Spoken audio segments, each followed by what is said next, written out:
Hi everyone, আশা করছি সবাই ভালো আছো, সুস্থ আছো। তো আমি আজকে একটা ছোট ব্লগ শেয়ার করছি তোমাদের সাথে। তো আমি এখানে দেখাচ্ছি যে আমি কিভাবে আমার 1.5 বছরের বেবির জন্য চিকেন স্টিউ বা মাটন স্টিউ বানিয়ে থাকি।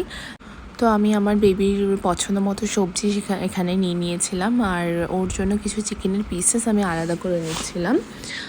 তারপর আমি সমস্ত সবজিগুলো কেটে নেওয়ার পর পেঁয়াজ, রসুন অল্প অল্প কোয়ান্টিটিতে কেটে নিলাম। দেন গোটা গরম মশলা কিছু ফ্লেভারের জন্য আমি অ্যাড করব। ওটা হলো দারচিনি, এলাচ, লং। আর আমি একটু স্পাইস ইন্ট্রোডিউস করানোর জন্য আমার বেবিকে গোলমরিচ, আমি চিকেন স্টিউ বা মাটন স্টিউতে গোলমরিচটাই অ্যাড করি। বাকি সবজিতে আমি এখন আমার বেবির যেহেতু 1.5 বছর হয়ে গেছে, ওকে আমি আস্তে আস্তে এই স্পাইস একটু ইন্ট্রোডিউস করাচ্ছি। তো আমি সেই ক্ষেত্রে ওখানে আমি লঙ্কা ইউজ করি, বাট এখানে আমি গোলমরিচটাই ইউজ করছি। তারপর আমি বাটার বের করে নিলাম। আমি এখানে একটু মাস্টার্ড অয়েলের সঙ্গে বাটারও ইউজ করব। আমি এখানে পেঁপে, গাজর, আলু এই সমস্ত সবজি নিয়েছিলাম। তোমরা তোমাদের পছন্দ মতো ভেজিটেবলস ইউজ করতে পারবে। তো আমি এখানে মাস্টার্ড অয়েল নিয়ে নিলাম, ওখানে একটু বাটার দিয়ে দিলাম, দেন গোটা গরম মশলাগুলো দিয়ে দিলাম।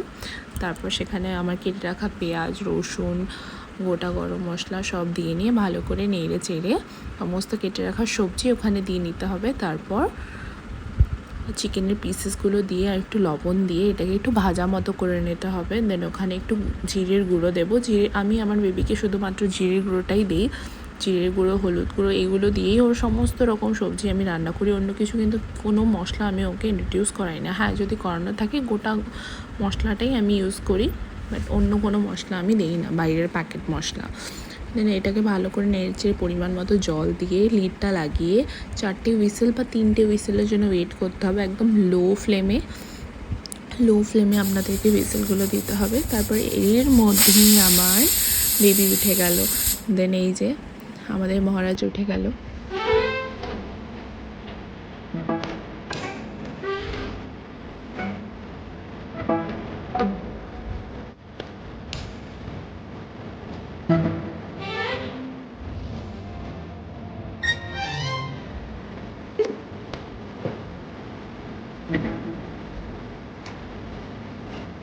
আমার ছেলে দুপুরে স্নানের পরে একটু হলেও ঘুমোয়। তো ঘুমানোর পরে 1:30-2 নাগাদ ওর লাঞ্চটা আমি তোকে করিয়ে দিই। দেন এই যে চিকেন স্টিউ আমার রেডি।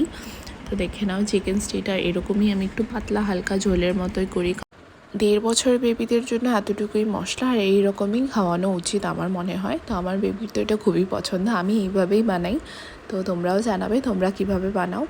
তারপর ওর বাবা চলে এলো, সন্ধে হয়ে গেল প্রায়। দেন আমরা আমাদের বাড়ির ছাদে যাচ্ছিলাম। তো ছাদে যাওয়ার আগেই এটা হলো আমাদের বাড়ির পেয়ারা গাছ। 3 তলা অবধি আমাদের এই পেয়ারা গাছ চলে গেছে।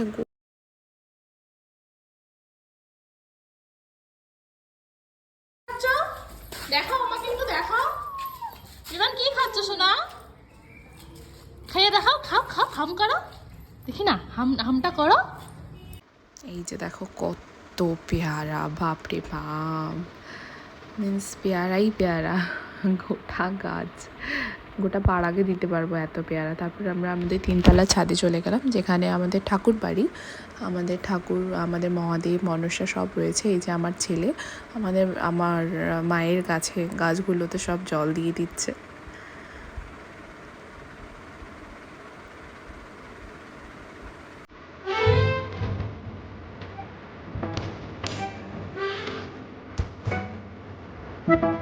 এখানে আমাদের বাড়ির মন্দির রয়েছে, শিবের আমাদের মহাদেব আর মনসার মন্দির আছে। তো সবাই দর্শন করে নাও একবার। এই হলো মা মনসা, আর এই হলো বাবা ভোলেনাথ বা মহাদেব। ওনার তো প্রচুর নাম রয়েছে। তো সবাই দর্শন করে নাও, এখান থেকেই প্রণাম করো সবাই। আশা করি সবাই ভালো থাকবে, সুস্থ থাকবে। ভিডিওটা ভালো লাগলে সবাই একটা লাইক আর কমেন্ট করবেন।